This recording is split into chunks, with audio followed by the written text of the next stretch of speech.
Salam sejahtera untuk kita semua. Pelajaran Sekolah Sahabat dengan tema utama Misi Allah, Misi Saya. Pelajaran ke-12, Esther dan Mordekai.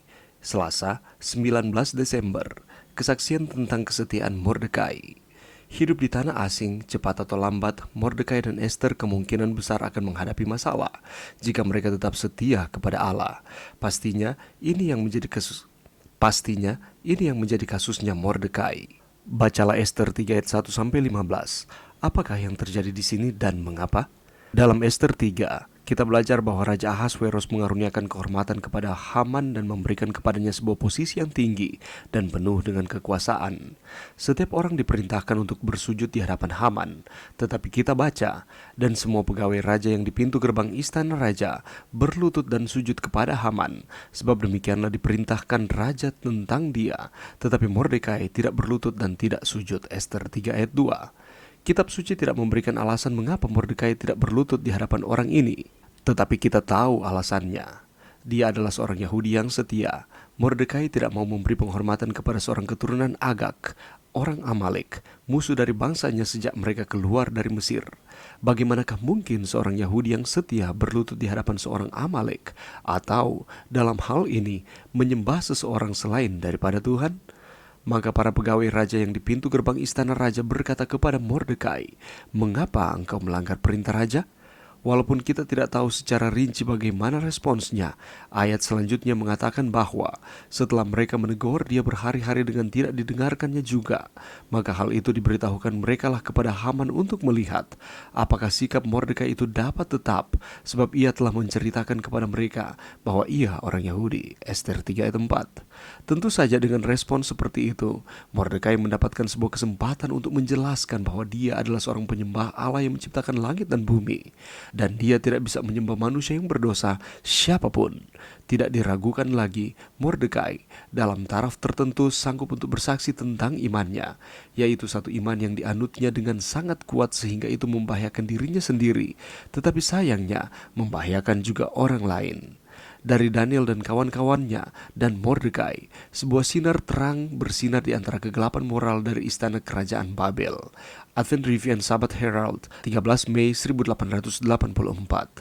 Ketika Haman ingin membinasakan orang Yahudi, gambarannya tentang mereka adalah ada suatu bangsa yang hidup tercerai-berai dan terasing di antara bangsa-bangsa di dalam seluruh daerah kerajaan Tuanku, dan hukum mereka berlainan dengan hukum segala bangsa, dan hukum raja tidak dilakukan mereka, sehingga tidak patut bagi raja membiarkan mereka leluasa.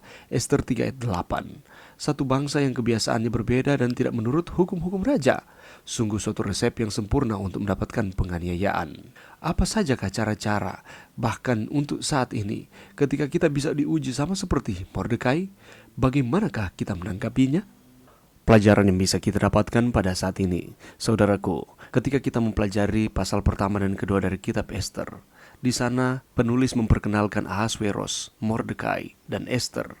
Maka pasal ketiga yang sementara kita pelajari ini memperkenalkan tokoh karakter penentang dan terjadi ketegangan di dalam pasal ini. Mordekai adalah orang yang telah menyelamatkan Raja Ahasveros dari rencana pembunuhan. Seharusnya Mordekai yang dipromosikan jabatannya oleh raja. Namun di luar dugaan, kalau kita membaca di dalam pasal 3 ini, justru orang lain yang bernama Haman yang dipromosikan. Haman mendapat promosi dan kesetiaan Mordekai tidak dihargai, dan ini kelihatannya merupakan situasi yang tidak adil. Mengapa Haman yang harus dipromosikan dan mendapatkan kemuliaan yang sangat spesial? Penulis di dalam kitab Esther ini tidak memberikan penjelasan tentang hal ini. Tetapi yang kita lihat bersama bahwa Haman yang dipilih. Haman dipromosikan semestinya bukan terjadi segera sesudah peristiwa Ahasveros terhindar dari pembunuhan, tapi hampir 5 tahun setelah peristiwa itu. Karena Esther dipanggil masuk dalam istana adalah pada bulan ke-10 tahun ke-7 pemerintahan Ahasveros. Kita boleh temukan informasinya di dalam Esther 2 ayat 16. Sampai saat Haman hendak melakukan pembunuhan terhadap orang-orang Yahudi, yakni bulan ke-1 tahun ke-12 pemerintahan Ahasveros. Haman adalah anak Hamedata, orang Agag. Penulis kitab menggunakan dua kata Ibrani, Haman dan amarah besar, untuk memperkenalkan dia, tampaknya menyiratkan bahwa Haman adalah seorang emosional dan pemarah. Dan kalau kita melihat di dalam pasal ini, konflik antara Mordekai dan Haman semakin lama semakin memuncak. Tidak hanya perihal Haman dipromosikan sulit untuk dimengerti, tetapi juga raja memerintahkan orang-orang untuk berlutut dan sujud kepada Haman.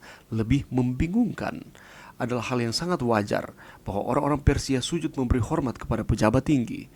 Perintah raja tampaknya sedikit berlebihan, namun Raja Ahasveros nampaknya memang adalah raja Persia yang terbiasa suka memperlakukan perintah yang semena-mena. Kita boleh lihat itu di dalam Ester 1:18 dan 22. Kelihatannya raja secara khusus memberikan perintah ini mungkin saja karena Haman selama ini memang tidak dihargai ataupun dihormati oleh orang lain. Semua berlutut dan sujud kepada Haman, hanya Mordekai tidak berlutut dan tidak sujud kepadanya. Ketegaran hati Mordekai membuat harga diri Haman terluka dan menjadi sumbu pemicu konflik antara mereka berdua. Mengapa Mordekai tidak berlutut dan sujud kepada Haman? Penulis kitab ini tidak menunjukkan dengan jelas apa alasannya. Ada anggapan bahwa sifat Mordekai sombong, berpikir sempit karena tidak dipromosikan. Tetapi nampaknya ini tidak cocok dengan kepribadian Mordekai yang digambarkan dalam keseluruhan kitab Ester. Ia digambarkan sebagai orang yang berhati-hati dalam bertindak, tidak gegabah dan bukan orang yang mencari reputasi. Ada banyak orang berpikir bahwa Mordekai sama seperti dengan Daniel ketika di Babel, tidak bersedia untuk menyembah Darius sebagai Tuhan. Keturunan Agag orang Amalek ini adalah musuh dari bangsa Mordekai sejak mereka keluar dari Mesir. Itulah sebabnya bisa jadi Mordekai tidak mau menyembah akan Haman. Ditegur berhari-hari tetapi tidak didengarkan. Dan dia tetap pada prinsipnya. Dan ketika Mordekai tetap pada prinsipnya ini, maka terjadi perbedaan sehingga akan memunculkan kecurigaan bahwa Mordekai tidak menyembah selain daripada Allah yang Mordekai sembah. Mordekai tetap pada prinsipnya untuk terus menyembah Allah yang benar. Bagaimana dengan kita? Mari kita terus menyembah Tuhan di dalam setiap kehidupan kita, mengesampingkan setiap prioritas-prioritas kehidupan kita, dan prioritas utamanya adalah kita mau dekat dengan Tuhan. Mari berdoa. Terima kasih Tuhan atas firman-Mu pada saat ini. Biarlah kami dapat belajar dari pengalaman Mordekai untuk kami terus setia kepada Tuhan. Ini doa kami di dalam nama Yesus. Amin.